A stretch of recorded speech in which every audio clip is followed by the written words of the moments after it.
Okay. Good evening. This is really weird.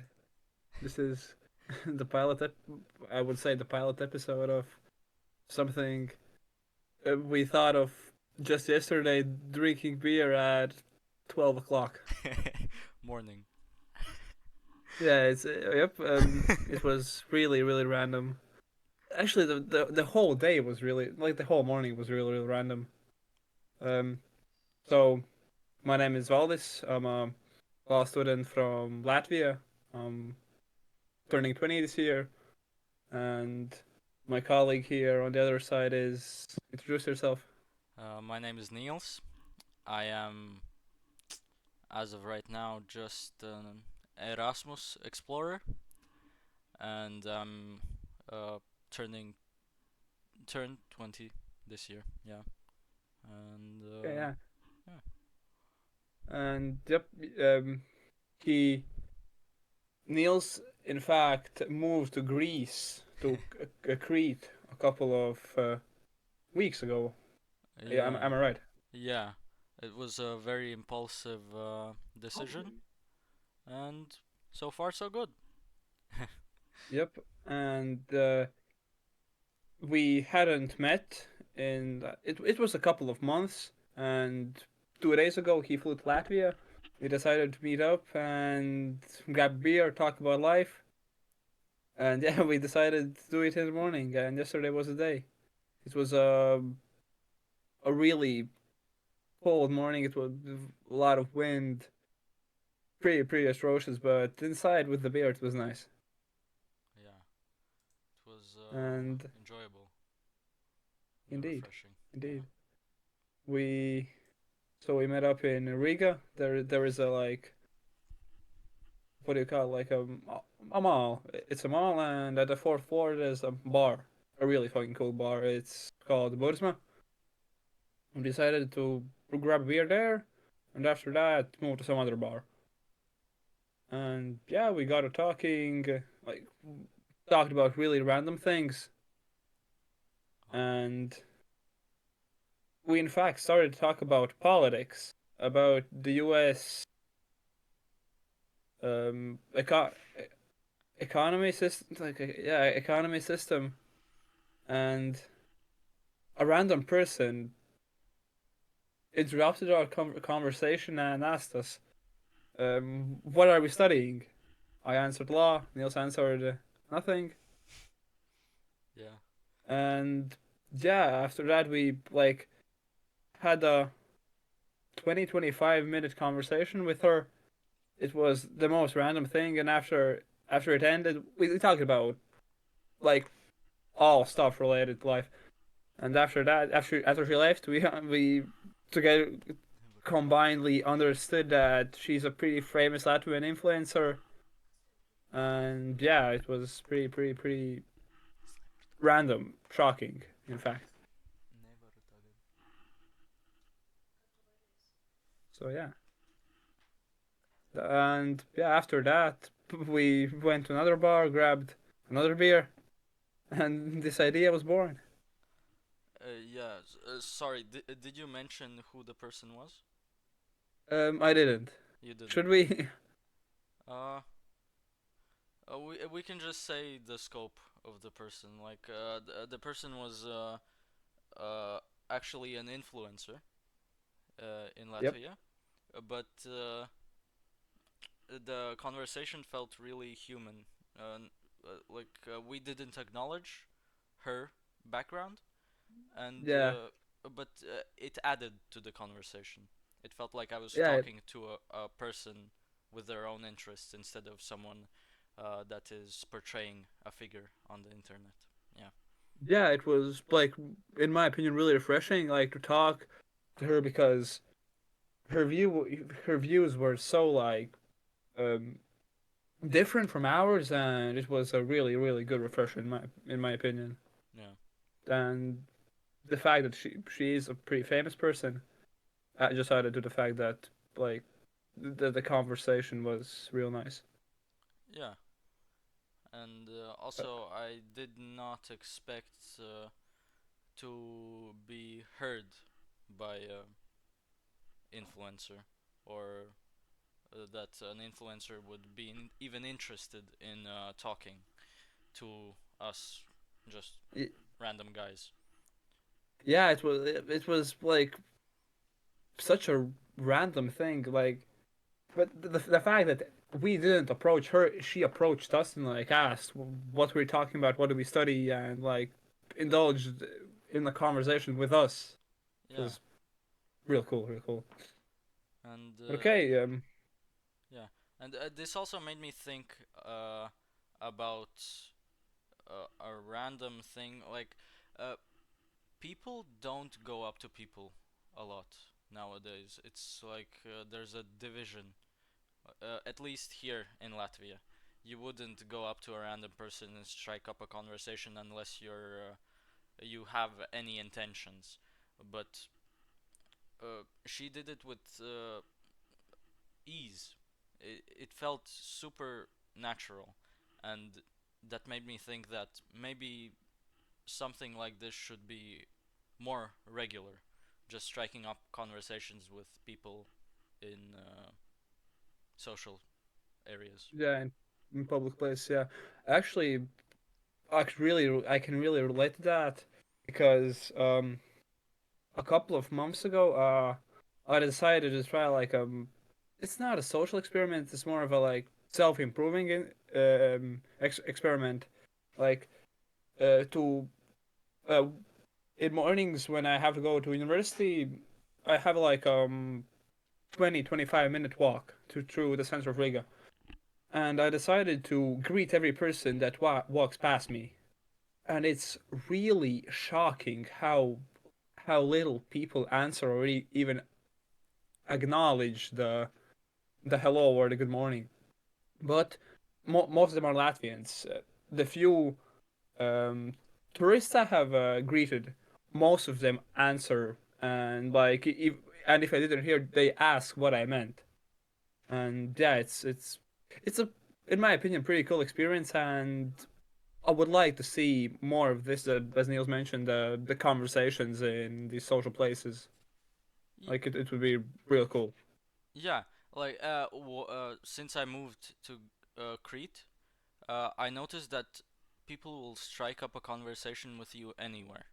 Like I was walking, just listening to music, and a random old man poked me and asked me what I'm listening to. And Oh, really? it was a 60 to 70-year old man, and it felt awkward for me at first because I didn't know how to react or what his intentions were. But then I realized that the person is just interested and they just want to talk. So I talked. I told him that I'm listening to uh, rock music at the time, and he started saying all sorts of stuff about his past, about how he was super interested into music and went to a lot of concerts and how they were different back then and everything. And this just happened because he was passing me by and was interested in my music. Yeah. So Oh, in Latvia, it's super rare for this to happen, but I think in Greece it's completely normal, and it's crazy to see the big difference between the countries. yeah. Um, but did the man like he was 70? Did he speak English? He spoke very broken English, but we were using gestures to elaborate things that we couldn't communicate. Yeah. Oh, damn! That's real cool. Like the thing that the person doesn't know how to communicate perfectly, but still tries. It's so amazing. I love it. And the culture in these countries, like in the warmer countries like Italy, Greece, Spain, the people are much more social than in Latvia, and there is a stereotype about Latvia that about Baltics and well, I don't know about Nordics, but specifically about Baltics, that people here are like really introverted and does don't like to talk to each other. And actually, there's a saying, a Latvian saying. the best food for Latvian is another Latvian, which means like that we like to eat at each other. We like to. It's not even. It's like not teasing. It's like insulting and not making fun. Like finding flaws and expressing them of others. And in my opinion, it shouldn't be like that.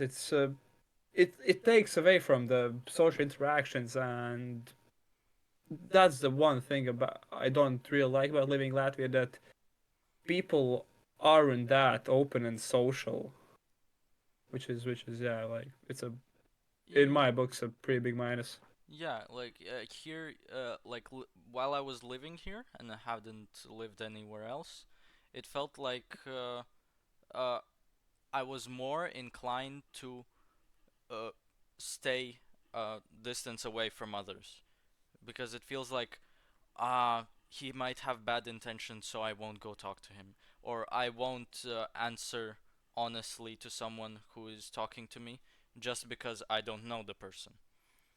And Yeah, in those other countries, it feels like people are more honest and more trusting to each other. yeah, I completely agree. And even when you like approach a person, okay, it depends the person largely, but most of the times like they look at you with an expression like, "Why the fuck are you even talking to me? Like, what are you doing here?"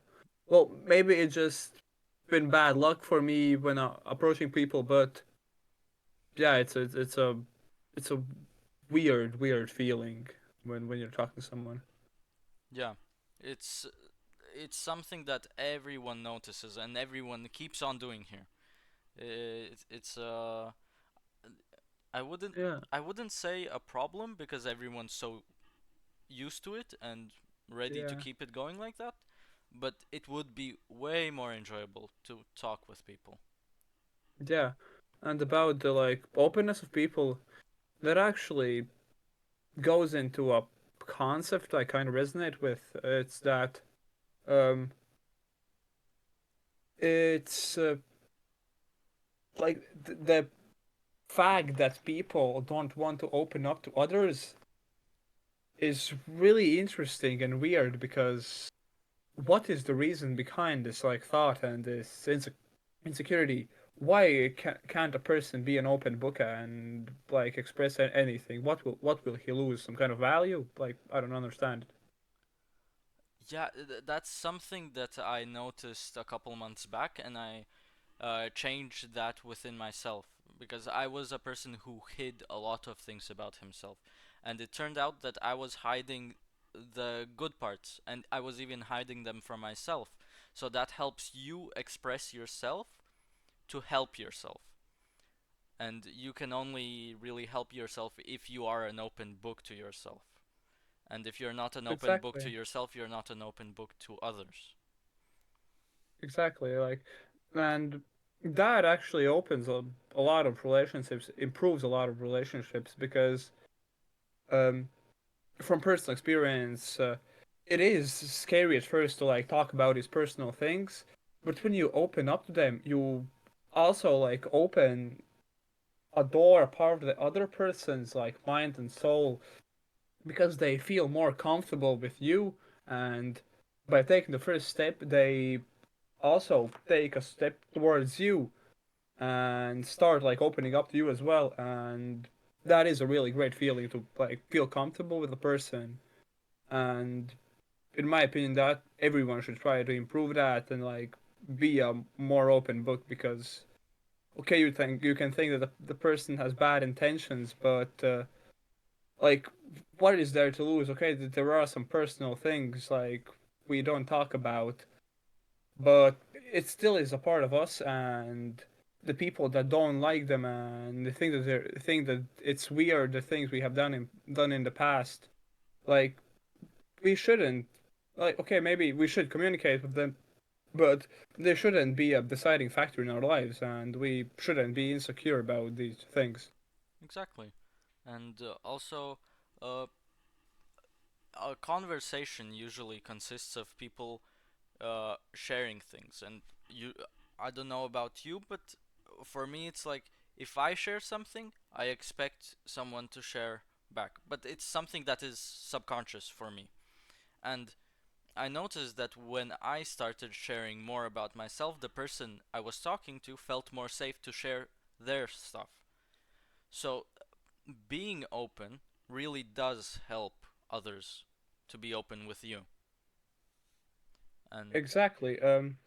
Actually, I'm trying to find a quote. Um, okay, I don't know if I'll cite it correctly, but um,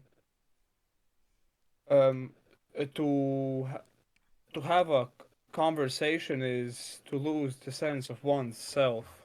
I'll look it up, but like the thought is that to connect with a person on a more personal level and like okay, not to have a conversation, but to listen is to lose one's like not oneself. Uh, I'll check it up, but yeah, the idea is that for true listening and fully understanding what the person is talking to you about, you have to lose your ego. You have to lose the expectation of something and just open up and go in with a clean mind. yeah, and also not having really expectations in a conversation, as you mentioned. Uh, Yep. it's it's as if you have to. You don't have to, but you're more inclined to be vulnerable in a conversation, to show yourself, and to not acknowledge the other person's judgment. And in the best case scenario, no one judges you. But sometimes life happens and people judge you, but that's that's okay.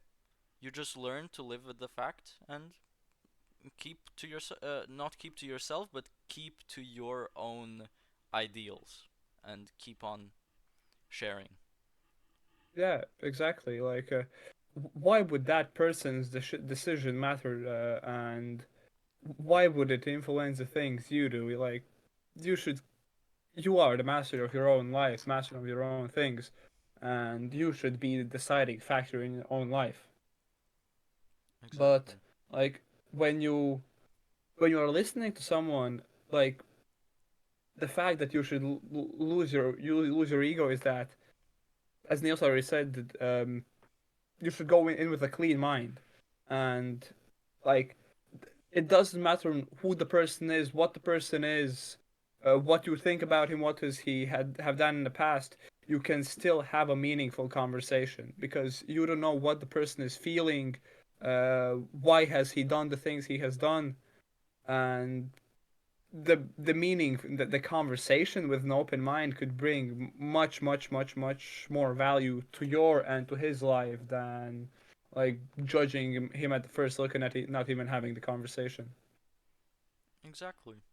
And the same is with giving empathy. You give without expecting to get it back. Like for example, someone says their sad situation that they're in. You display, you portray absolute empathy, and the person feels validated. They feel right to feel the situation to be tough or not optimal. And in these Yeah, situations, there's usually like two things that you can do. You can show empathy through giving advice, or if you notice that the person just wants to feel validated, to be recognized, you just empathize and show it. exactly. Yeah, um yeah, like uh the gift of giving is one we have everyone has to learn. Like we have to understand that people feel how they feel, and okay, even though sometimes these emotions are really exaggerated or something, the person still feels that way. And like we as two young guys, like actually, before the podcast, I was in the gym, and I thought like, what would be the main message of the podcast, and like, in my opinion, it would like be just to express the things that we think, feel, and because we are still going through life trying to figure out what this whole thing is about, stressing over little things, stressing over meaningless things, but like it's still us. And after the thing that we stressed about happens, we know we shouldn't have stressed about it, but the next thing it appears we still do, and that's just life. We learn from past experiences, we try to improve, and yeah, like in my opinion, this would be the message of the podcast, that like we try to we record our own path. The listener comes with us and experience the path we are going through, and maybe you are in a similar situation and can resonate with us, which would be a for example for me, in a lot of situations I feel that I would like to have this person to talk to resonate with, and in some I just don't. And like this podcast, if it helps someone, we have achieved more than we I don't know about Niels, but I would have achieved more than I even expected. Exactly. And also, I have a feeling that this podcast would show others that you're not alone in your own journey. That most of the time you are moving with a lot of people in the same direction. When I was in a project in Spain last January, Yeah, we had an activity where we had to talk about our ambitions and tell what we've done to move closer to them and what has been our process. And through the conversations, we learned that most of us are moving together, but we don't see it.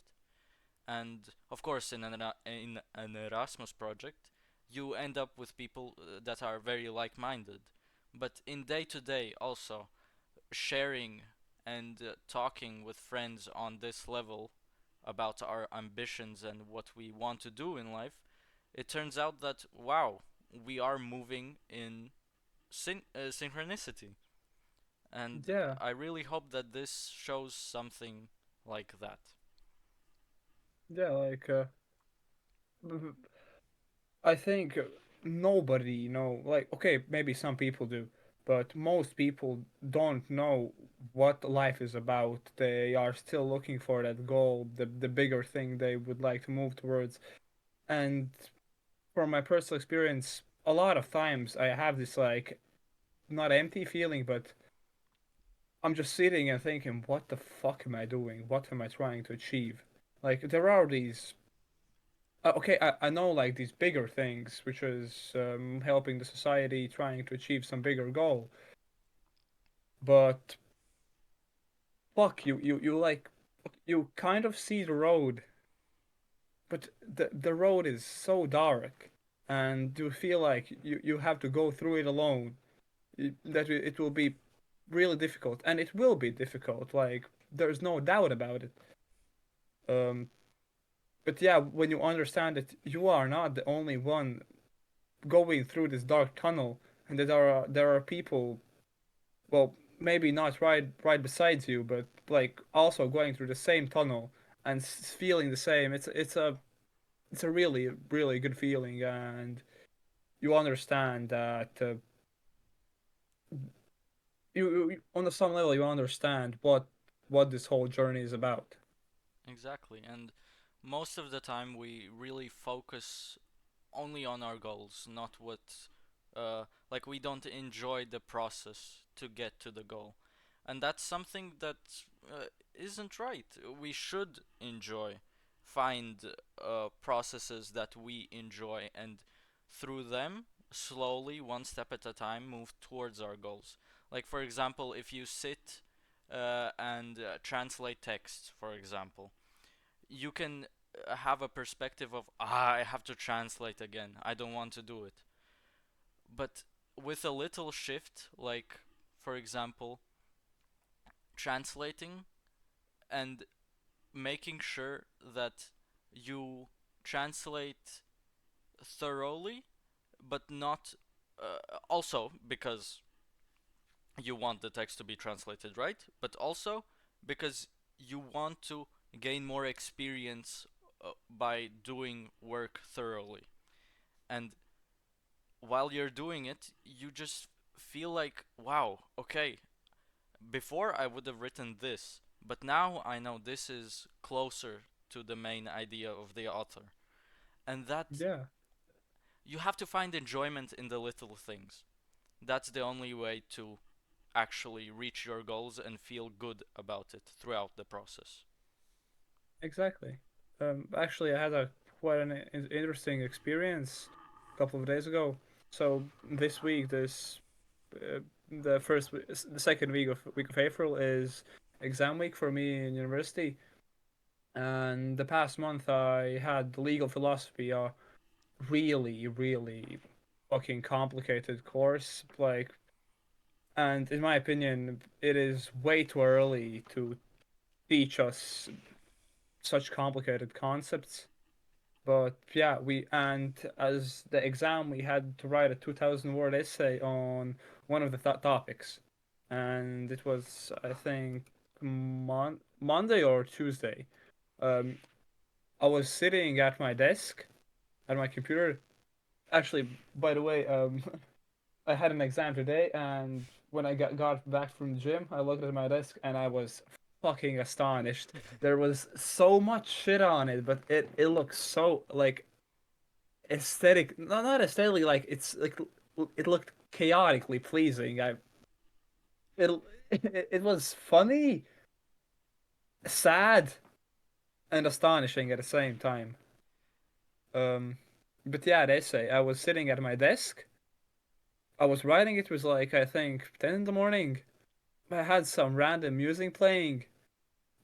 I was typing, and I thought, fuck, why does this, like, why does the typing seem so fun? Like, the essay was hard. Like, I thought there were a lot of things like I didn't know um concepts to, or yeah, but it was really hard. But like at that one point, I was sitting, the sun was shining in, and I was like, fuck, like this seems fun for a couple of minutes, and then it became kind of miserable, but it was still fun. Exactly, like even if it's enjoyable for just a moment, like if it's a normal situation where you're just doing your thing that you have to do, then you Yeah, should relish in just that moment. And of course, you won't enjoy the rest, or you won't be happy doing it. But if it's something that you're doing towards your goal, then you have to focus on it. You really do. exactly. Actually, um, Niels, like explain, like talk about the Erasmus in Spain, Spania, Spain, in Latvia, and Spain is Spania. That's why I mixed it up a bit. But yeah, would you like to talk about the Erasmus in Spain? Oh, the Erasmus in Spain. It was an Erasmus about music and our expression through music and music as therapy. And we did lots of activities. Like we created our own music instruments from stuff we just found on the side of a hill. Oh, damn. To me it's a mountain, but I'm a Latvian, so it's a hill. Yeah. Uh, and it we looked for rocks that sounded a bit different, or like for example rubbing sticks together creates a sound, you can use that.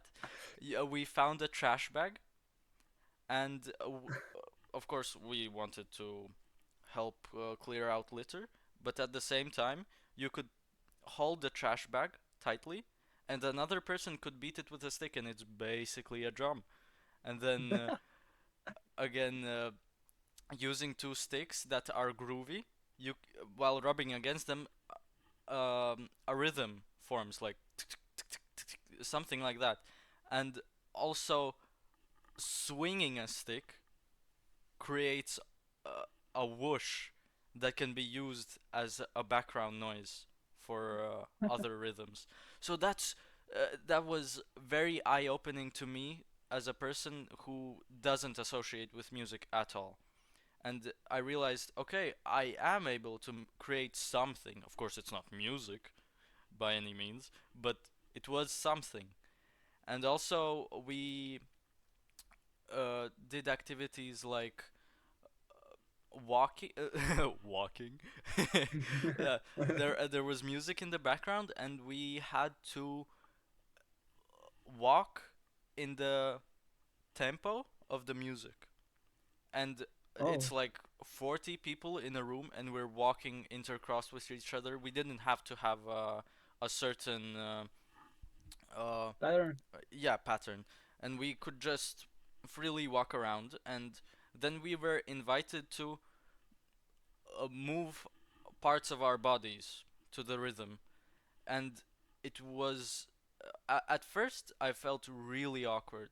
People are seeing me move, and what if I move weirdly or look really cringe, or I don't know. And Yeah. uh, but then came a point when I was the person actually judging and cringing at others, and I realized that. And then I looked around and I saw a couple of people just closing their eyes and doing their own thing. And then I realized that is helping them, and they don't see me. So that is helping me.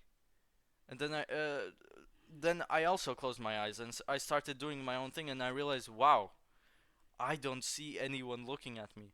And of course there might be people looking at me, but at that point I didn't care. And then I realized that okay, I can do my own thing, and I realized that this can be applicable to every other part of your life, not just in this activity. Yeah, I actually just sent you a video. Like it's on the same thing like that.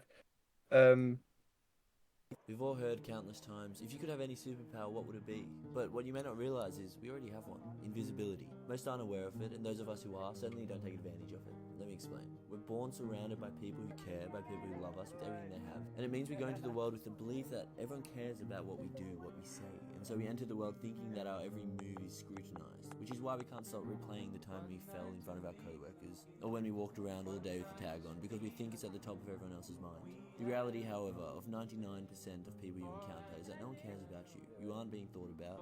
Whether you succeed or fail, it doesn't matter to anybody else. Once you realize this potentially disheartening truth, that you are in fact invisible, once you embrace this, life becomes a lot more fun. Things that were previously a no-go suddenly become a green light. Embarrassing yourself, failing, it's all inconsequential. You are free to do whatever you want. And remember, you are invisible, so it doesn't actually matter what happens, as everyone else is blind to it. It's scary at first to trust in your powers, and feels like as soon as you take that initial leap of faith, you'll fall.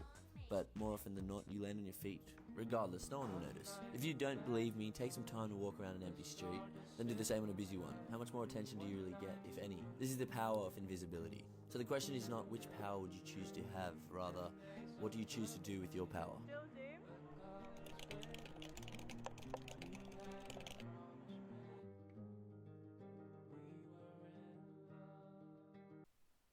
it's about the thing that nobody really cares. We could watch. It's actually quite a nice video. I found it like a couple of days ago, I think.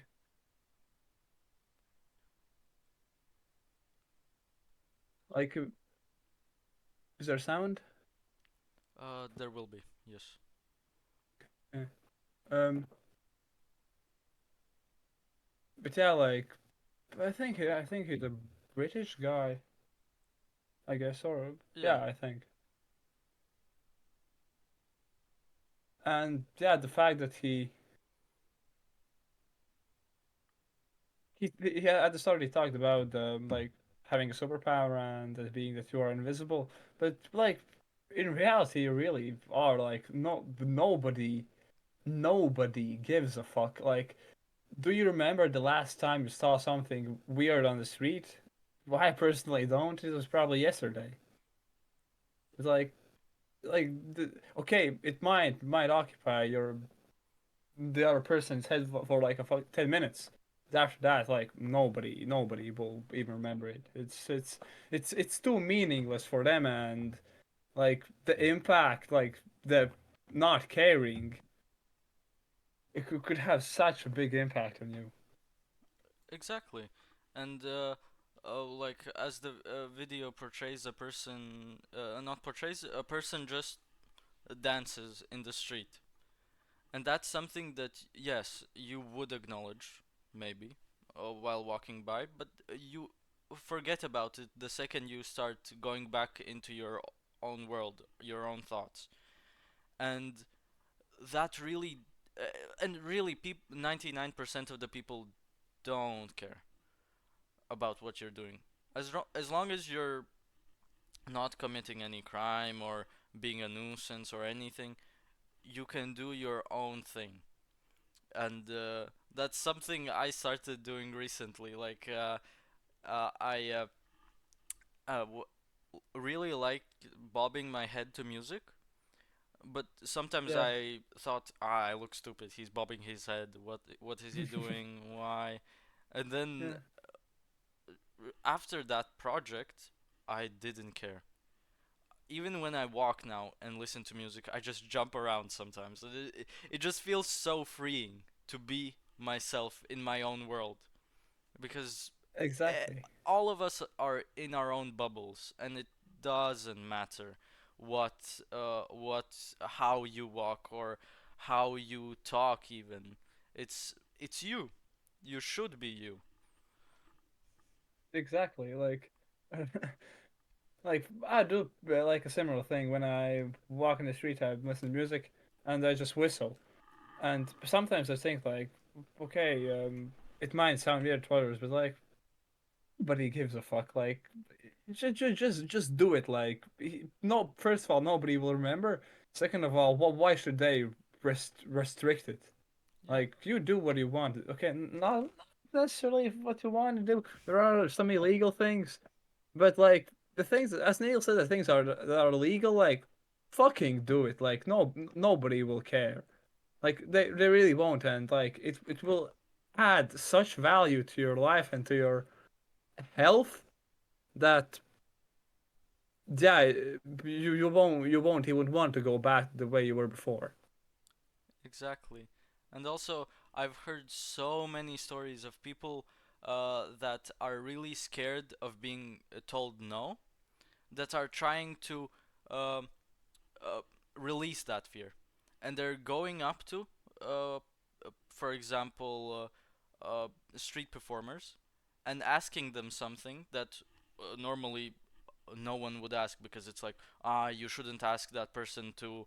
Um, Maybe do a certain thing with you, or for example, if you go up to I don't know, a flower shop and ask if you could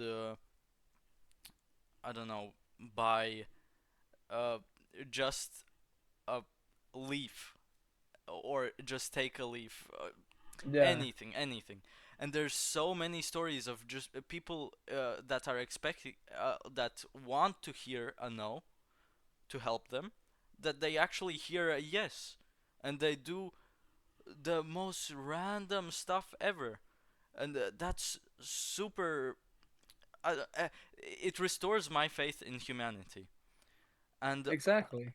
also, I was in an Erasmus project in Latvia last August, and we had to survive 24 hours without the help of phones or money.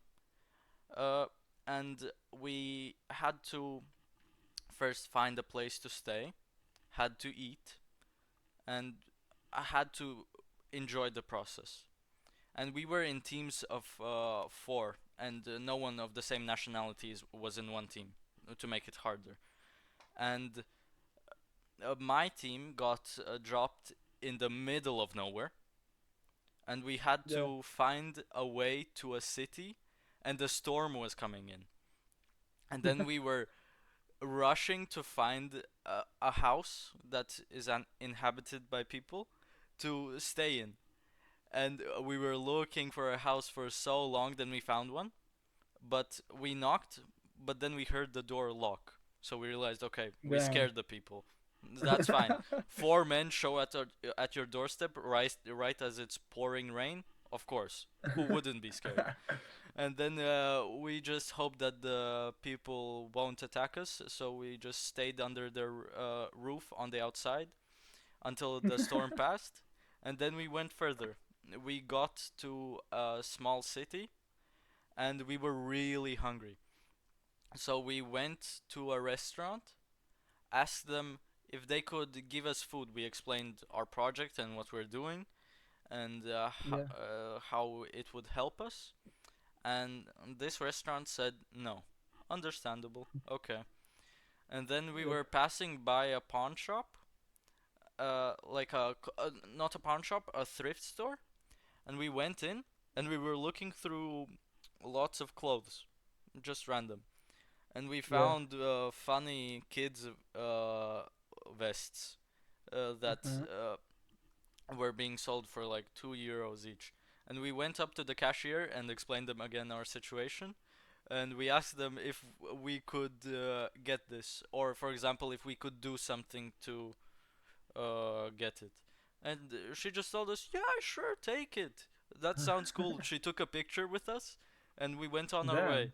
And then we got to a train station, and we really wanted to get to the city center because there it would be easier to find a place, or for example, stay in bars until the next day. And when we went up to people, we explained again our situation, and each of us got a ticket for free. Like a person Oh. bought it for us, and the whole train ride was like 2 hours, and we spent it just resting because it had been almost 5 hours of non-stop walking and interacting, and everyone was very E- Exhausted. yeah, exhausted, exactly.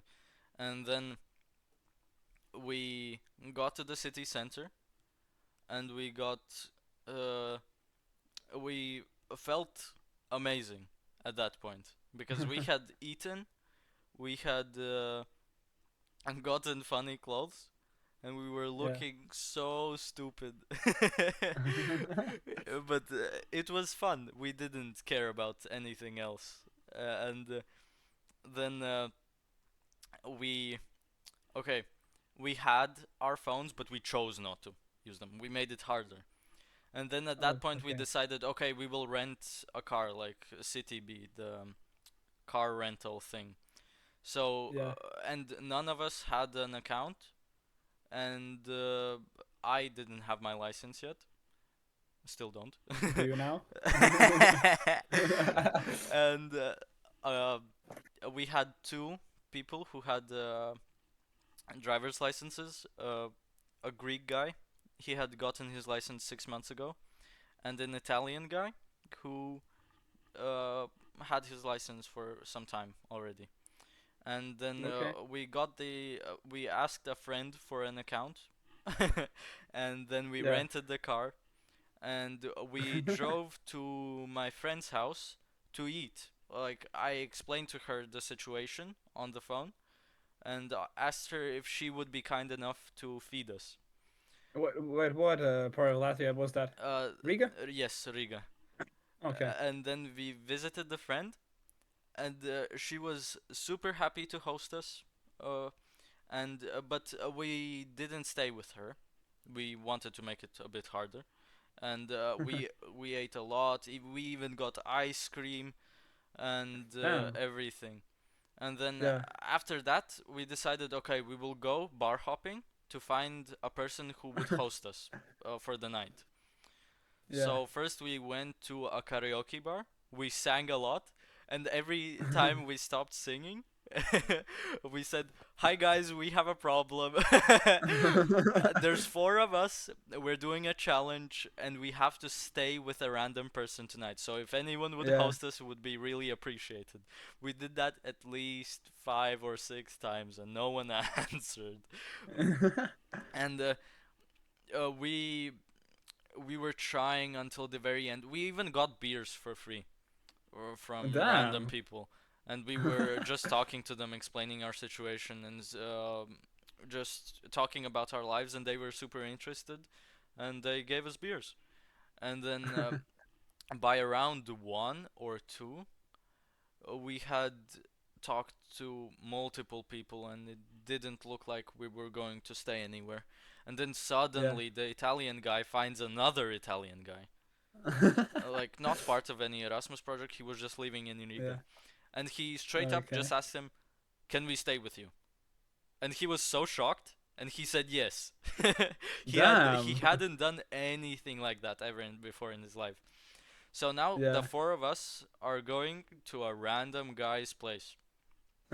We were walking for a really long time, and it felt like, okay, we hope that we'll get there soon. And then we got to Yeah. the place, and we stayed on the guy's floor for the entire night, and we Yeah. talked a lot. We exchanged Instagrams and everything, and then the next day we woke up at like, I think it was 7 or 8, and then we Yeah. went out and went to a nearby bakery. And again, we Yep. explained our situation, and the baker was so kind. She gave us a lot of pastries, and we took a photo Yep. with her, and we went on our way. And then we had to get back, and so Back to where? back to the project place, which is approximately 100 kilometers away. Oh, And holy we fuck. and we thought, ah, okay, we'll try to hitchhike. But then we realized it's four of us. It would be impossible to do together. So this time we bought train tickets, and we got on the train and went on our way. And all of us, all teams had one a small phone to contact the um, project leaders just in case Yeah. anything happens. And Yeah. then we hadn't used the phone at all. And then we opened it, and we really realized that we had to be there at 1. And then we Yep. look at the clock in the train, and it's 3 something, and we laughed so hard. And then we arrived. We were the last team to arrive back, Yep. and everyone had an amazing time. Everyone found a place to stay. Everyone ate. Most of the people stayed in the same region where they were dropped off. We were the only Yep. ones who went to Riga, to the center of the country. So, I think we made the most of it. And also on the way back, just before like we got off the train, and we realized, okay, we have to do one last thing. So we went Yeah. into a pizza shop again, explained our situation, and we got one giant pizza. That was our trophy when we came back. Damn. And Damn. I skipped off out a lot of things, but like we ate 6 times in total in 24 hours. We crossed Holy. 200 kilometers in total, and we found a place to stay. We got 8 beers for free in Oh, total. holy. And Damn. yeah, it was so amazing, and Yep. it also actually helped with the feeling, Stress? yeah, expressing ourselves and getting a yes or no answer from people. A healthy way to communicate, kids. A Exactly. healthy way. Damn. Yeah, and Okay, no, it's hell cool. exactly. But where was actually the start of the project? Which part of Latvia? It was Tiagums. I'm guessing Oh, that's butt fuck nowhere. yeah. It's butt fuck no. Okay, well, it's maybe not butt fuck nowhere. Like, if we open the map, like, butt fuck nowhere would be Dog let's opens. look up butt fuck nowhere. Like, Tagums is uh like one cheek nowhere. Um, butt fuck nowhere would be like fucking ergli. Actually, uh, last summer, me and my friends one morning, like, we're from Blobberstamps, which is like more than an hour, like with the car, 40 minutes from Riga to like the other side of Ergli, and we just one morning decided to fuck it, let's go to Ergli, and like we had a 3 hour drive, got there, spent like 20 minutes there and drove back. So fucking spontaneous, but it was fun. But damn, actually, the Erasmus you talked about, it sounds so fucking cool. Like I would love to participate. Exactly, Like and Erasmus is available to anyone in Europe, and it doesn't matter. Actually, if you are, for example, a minority within your country, or you have uh, trouble with finances in your family, there is a higher chance of you getting accepted into a project. Of course, in every country it's different, but for example, in yeah, Latvia, right now, not a lot of people participate, and it's often you meet the same people while going on projects. And damn. but for example, in Greece, it's very hard. I heard from a friend that in one project she had to do an interview, and she was picked out of 150 people. So Oh damn. it's quite different in different countries, but the uh, same thing is everywhere. Yeah, So but like are these projects, for example, this one in Latvia, occurring yearly, or is it just a one-time thing and it happens and it won't happen again? uh, it differs from time to time. There are projects that are repeated because they're good and sought after. For example, Yeah, things on mental health in work or stuff like that, that would be repeated. Um, yeah, but there's also like the project creators have a certain yep, style. For example, the project I was in Latvia, the guy is super. He uses extreme situations to teach people, such as the 24 yeah. hour challenge and also surviving in the wild with no, just a knife or something like that, or even without it. Oh, damn. And there are projects where you stay in five-star hotels and do activities in conference rooms, so it differs. But if you find the right fit for you, you can just keep cooperating with the leader and joining more projects, or even becoming a facilitator yourself to create those projects and to give back to the community. And that's Yeah, something that I'm doing now, trying to achieve. And yeah, it's anyone can do it. It doesn't matter where you are from, what is your situation. If you have the will, you can do it. exactly.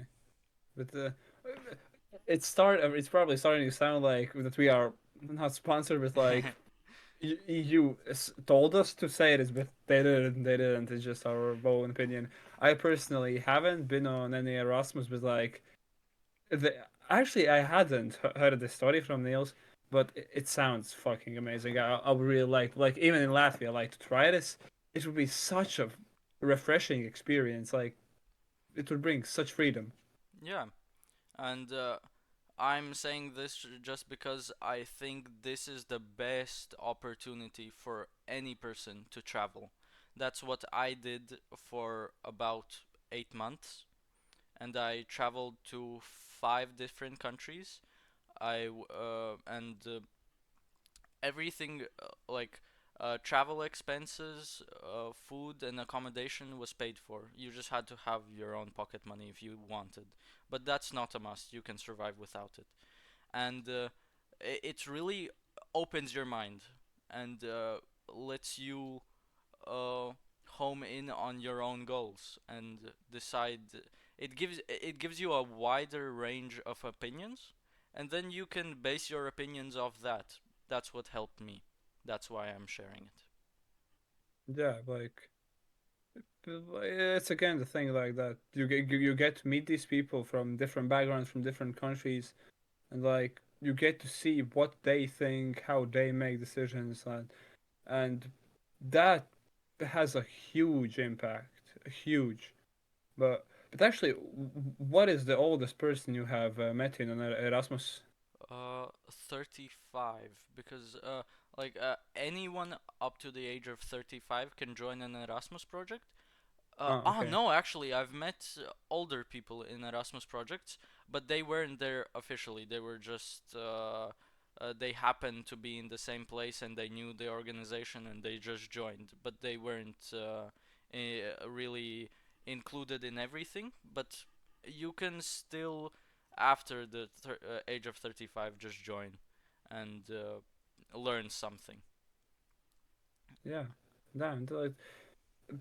Uh, in my opinion, that's like so cool that like this openness and like these broken stereotypes that these things break. That there is no age limit for nothing. You can like it doesn't matter how old you are. You can do anything you want. Like you can be 40 and like go on Erasmus with 20-year-old with 18-year-olds, have a great time, share your own experience, help those people. Like okay, for some people it might look weird, but who gives a fuck? Like if you have the right intentions, like go for it, try it. Like nobody really gives a fuck. Exactly. And also Erasmus is non-formal education, and through that they always try to create a safe space for everyone. So there's always help from the leaders and also help from your uh, friends that are other participants, and it feels super amazing to be vulnerable with people in that space because everyone is accepting of you. Of course, you will have different opinions, but we listen to each other. We hear each other out, and of course, you don't have to agree with them, but at least you know their opinion, their story, their way of thinking.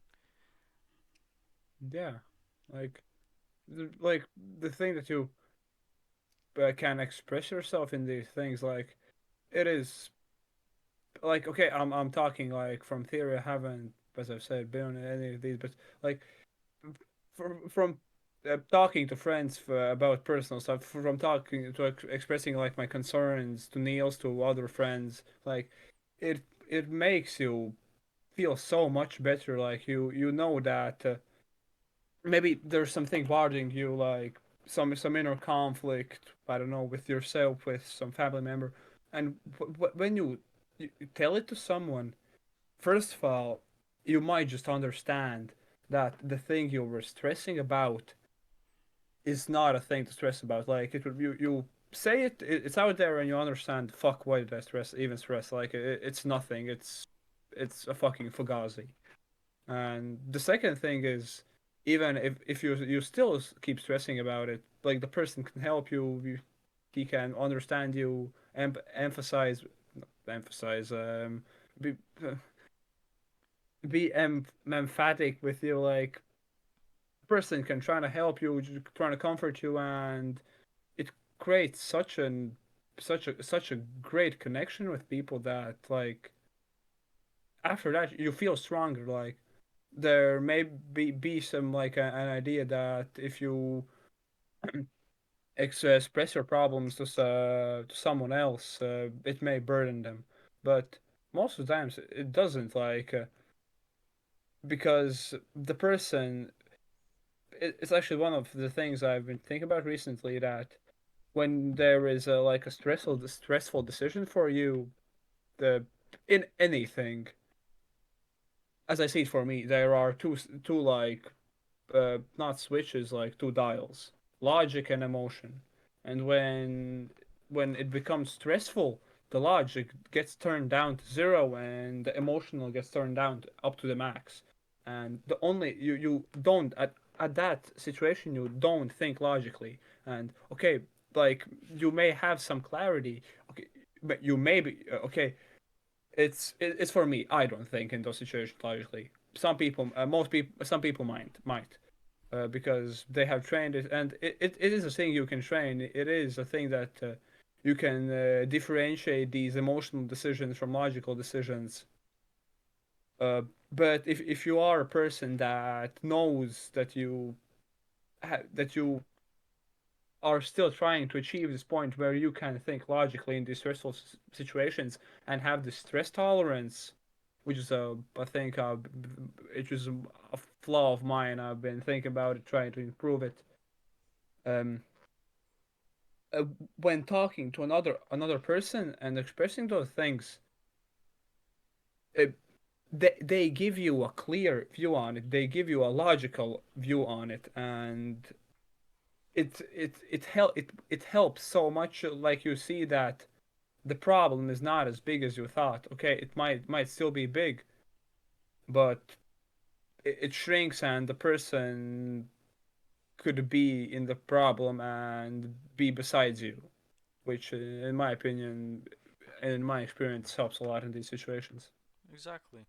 And also, when you speak to anyone about your own issues or something that you're going through, it it help as you said, it helps you to realize what is more of a thing that just formed in your head from stresses, anxiety, and everything, and what is real.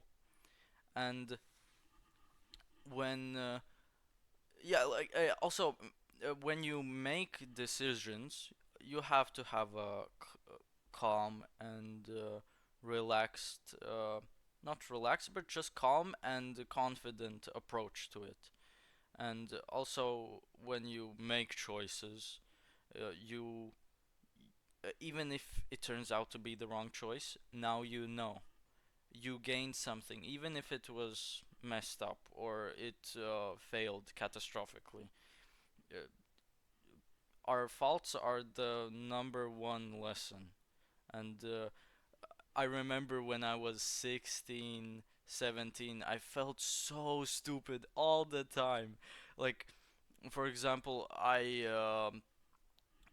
put, I don't know, a, a glass on the table, and it was in a place that I thought I should have known not to put because it could get knocked over. Yeah, But it fell, and now I know. Now I never placed yeah, anything there, and exactly, you just gain this as you go, and it's okay to mess up. It's okay to make the wrong choices. It's completely fine. You grow. exactly. It's actually a conversation me and Niels had yesterday about wisdom versus knowledge. Was it you said, Um, or what was it? uh, w- uh, Like when we went to the McDonald's, you said the wisdom versus emotional maturity or yeah, something like emotional maturity, but uh, maturity in any sense, I think. Yeah.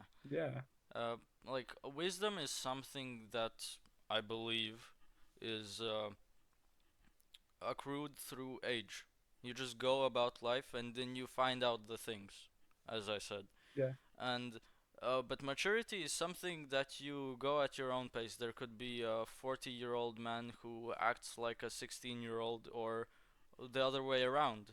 It's just something that you gain when you are really, really honest with yourself, or honest with others, and being like, for example, having FOMO for things like parties or whatever. That's uh, now I realize that's an immature thing.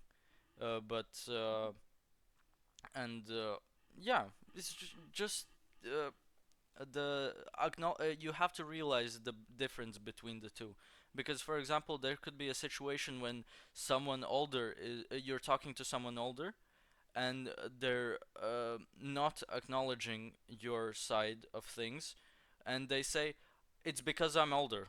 of course I know better. No, that doesn't happen. That doesn't happen at all. You could be 16 and be more emotionally mature than your parents or anything, and you have to you don't have to hold those people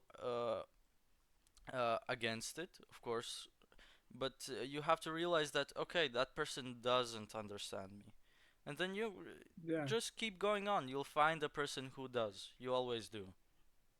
Yep. Exactly. And in my opinion, this really resonates with. Yeah, it is a quote. Uh, Dumb people don't learn from their mistakes. Smart people learn from their mistakes. Really smart people learn from other people's mistakes, and exceptional people learn from other people's successes. But in my opinion, you have to go through all these steps to get to the highest level. You have to start learning from your own mistakes, then look at other people, examine them. What have they done? Do, understand that the things are bad, that you will not make the mistake. And even if you do, it was your mistake. It added to the bottom level, and it helped you climb to the next level where you can learn from the other mistakes, from other people's mistakes, from other people's successes. And in that way, it's also the growth. It's the times you fuck up, the times you understand you were wrong, the times you saw other people being wrong, acknowledged it. Even if you acknowledge it, made the mistake, don't doesn't matter. You still grew, and that it adds to maturity as well as to wisdom, because like if you go through these experiences, you won't see the pattern you see with old age, which is the wisdom, but it still will add to it slowly.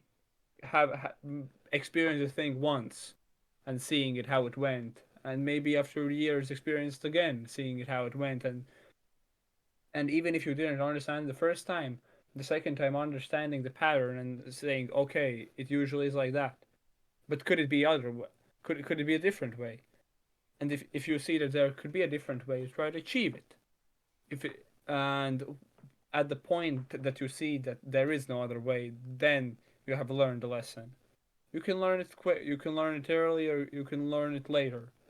But the main thing is that you learn the lesson, you understand it, and yeah, you in that way you no social construct, not construct, social stereotype should hold you to anything. You are your own life decider. Exactly. It's Well, like I don't know. A good example would be I've never moved out. I've just now when I moved to Crete, that's the first time I've ever been away from uh, home, and there were so many things that I didn't realize that I have to keep up with. For example, like when I first came to the place, it was so messy, and I this doesn't happen normally, but I had to clean the place myself, and also my parents told me you have to change the locks, and I asked them why, and then they told me, but what if the previous tenant made a second key, and then like it's like oh okay, I do that, okay, I will do that, and then it just going through things. It's okay to not know, and it's okay to not realize that you absolutely will, and if you don't realize you didn't realize it before, it wasn't just the right time. You had yep, other things to worry about. You had other things to learn, uh, and it's something that you shouldn't feel bad about. Everyone goes exactly. at their own pace, and if you only learn that you have to change locks at a new place at Yeah, 20, that's okay. yeah, exactly. But again, there is also this other perspective which you should keep in mind, that if you think that by just going at your own pace, staying where you are, thinking that something will come to you, you will achieve something, it won't. You have to take action. You have to Exactly. do the things. You have and actually, it's a pretty interesting concept I've been thinking about.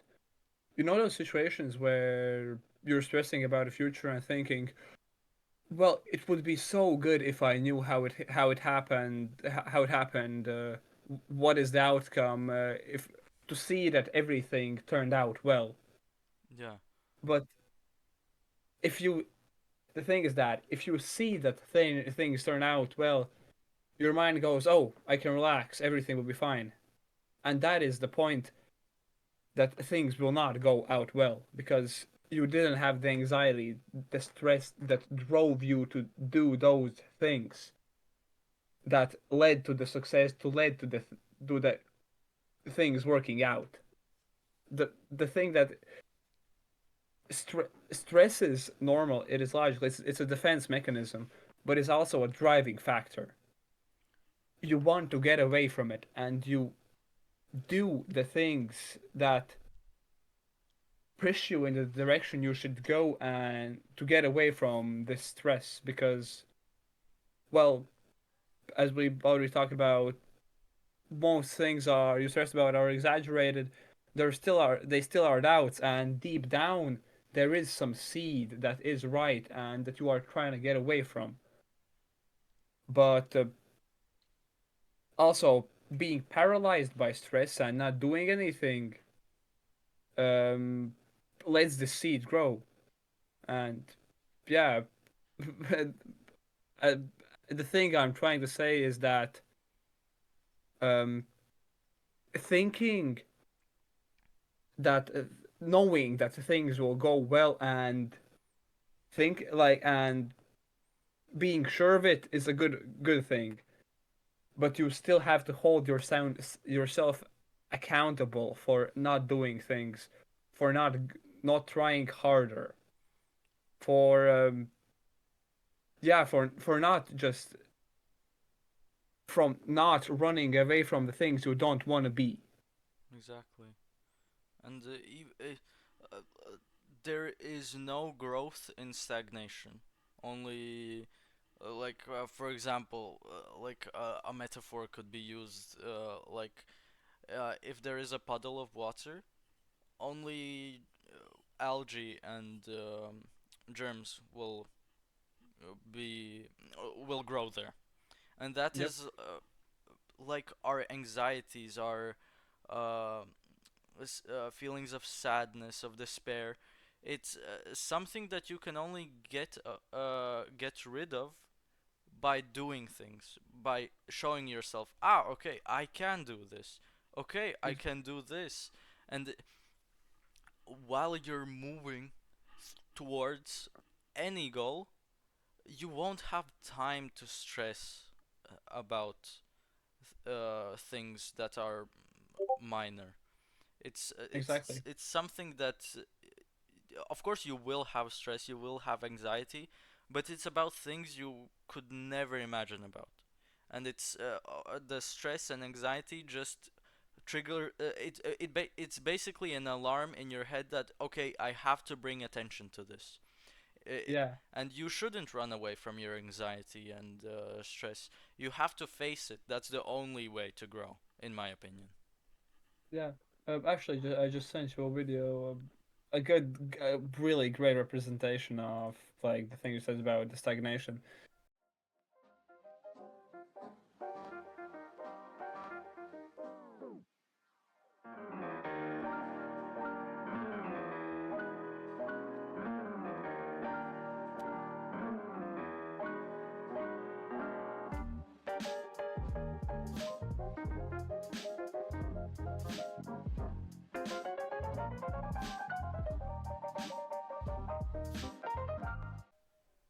Like,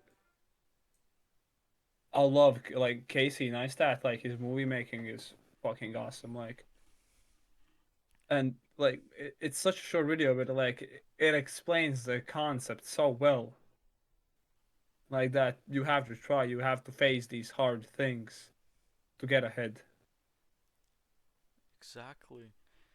Like, to think, like, yeah, like to think about these things. It's so interesting to understand these concepts, and it's necessary for people, I think. Like, but you again cannot limit you to just understanding concepts. You have to practice these concepts as well. If you only listen to watch videos, listen to podcasts, and do nothing, there's no application of these concepts. Exactly. And It's completely normal to be stagnant for a while you uh gain uh I don't know, like you sit and you uh, just read about not situations but ideas and things that other people are doing, but you have to do it. Like if you've put yourself up to the standard of doing something every day, even just a little bit, it has so much more value than doing everything at the same time. Because you will reach exactly, a point where you do everything at the same time. But if you start with just 10 minutes of reading about, for example, psychology per day, and then you add on to that, uh, for example, talking to a professional, even about your own issues or others, it gives you so much more possibilities because as you're doing it you realize, I want to do this because I'm doing this. Okay, next day you do that, and you keep on adding until you feel satisfied with what you do. And there may exactly, be some doubts in you that I can do more. If you really feel that, then do it. It's yeah, something that you have to do. Because if you're not satisfied with yourself, how could anyone else be satisfied with you? And as long yeah, as you're moving towards being satisfied with yourself, someone will recognize that, okay, this guy is doing something. He wants to reach somewhere. I want to be with him because he is someone who is ready to do it and is doing it. yep, exactly. Um, yeah, uh, but the concept of doing more is actually, from my own experience, actually to talk about these things is for me it's, I would say, not the most comfortable thing because I see myself in right now in the position that I'm full of bullshit. I have told myself so much things I would do and I have done none of them. And like to talk about this adds more to the fact, but I would like to say that I'm trying and I will try. But the thing about double-edged sword, um, when you think about, oh, tomorrow I will do the thing, and then tomorrow comes and you think, fuck, I have to do it, and like it's okay, it's not the anxiety, it's some kind of force that tries to push you away from doing the thing, but that is one of the that is the force you have to resist. You have to stick to that goal. You have to clean out the bullshit of your mind and do the thing you promised yourself to do. Uh, do it any way you can. Try to find some kind of reward for yourself for doing it. Anything, just do it. Clean out the bullshit. That is what I've been struggling with. I know other people have too, and in my opinion, everyone should improve on it. Exactly. And it's completely fine to feel not completely fine, but uh, it's right to feel that way. And if you feel that you're not really doing the things you promised yourself to do, and you catch a moment in your day that you say, ah, I will do this tomorrow. Ask yourself, oh, what is the reason behind that? Is it just Yeah, because you don't want to do it now? Or is it because there's actually things that can be only done tomorrow? For example, you have an appointment or meeting with a friend or something like that. But if nothing's stopping you and the only reason is that I want to sit and play video games, or I want to uh, just not do anything, and if you really think that way, you won't move forward. It's yep, it's a cycle that keeps on going and keeps on taking away from you. So, exactly. but also there are points where you have to give yourself time. But that's something you worry about when you've actually driven yourself to a point where you don't have time. Exactly. You, you shouldn't worry about burnout or these things when you haven't worked and when you haven't done the things that could lead to burnout. When you feel that you have done it for so long that it it becomes fucked, then you start thinking about it, not before you don't cure the disease you don't have. You Exactly. you you can prevent it, but by always thinking, "Oh, I'm doing that to prevent this," you'll stay in the same place. If you think, "Oh, I don't want to go outside to catch some disease," you'll stay inside, do nothing, and not experience life. Like from that perspective, you treat this the you treat the disease that you have, not always try to prevent it.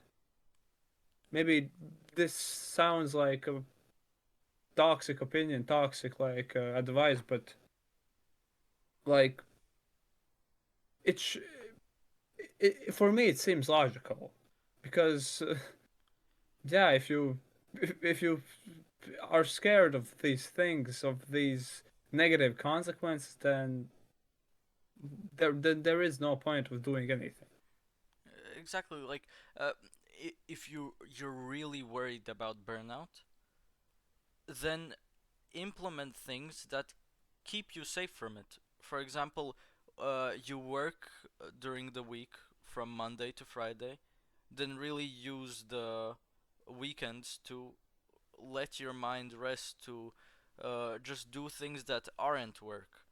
And also, when you're studying, you study for a set amount of time in a day. For example, if you go to university, then you would study during the lectures and a bit when you get home and a bit in the morning before. But Yeah. don't leave all you should not don't you shouldn't leave all of your time for just that. You have to take care of yourself, of your mental health, and do something that you truly enjoy, that doesn't have any productivity benefit or anything, because Yes. because keeping yourself keeping uh, your mental health in order is already productive. It is, but if you think on that is the only thing you should do to be productive, it's again you're staying in the same place. And as I see it, as I said, I'd rather deal with the problem when I feel that I'm starting to have it, not before I have it. Okay, of course you implement these like rest times, but these could be small things. Yeah, Actually, David Goggins has a pretty good concept. He has these mental aid stations. It's when he's eating, when he's showering, when he's driving to work. These are these small periods in the day when you can let your brain rest and disconnect. But you have to learn to let your brain disconnect in these moments. yeah. like in those moments, you can't let yourself be worried about. I'm going now to work. I have to get mentally prepared.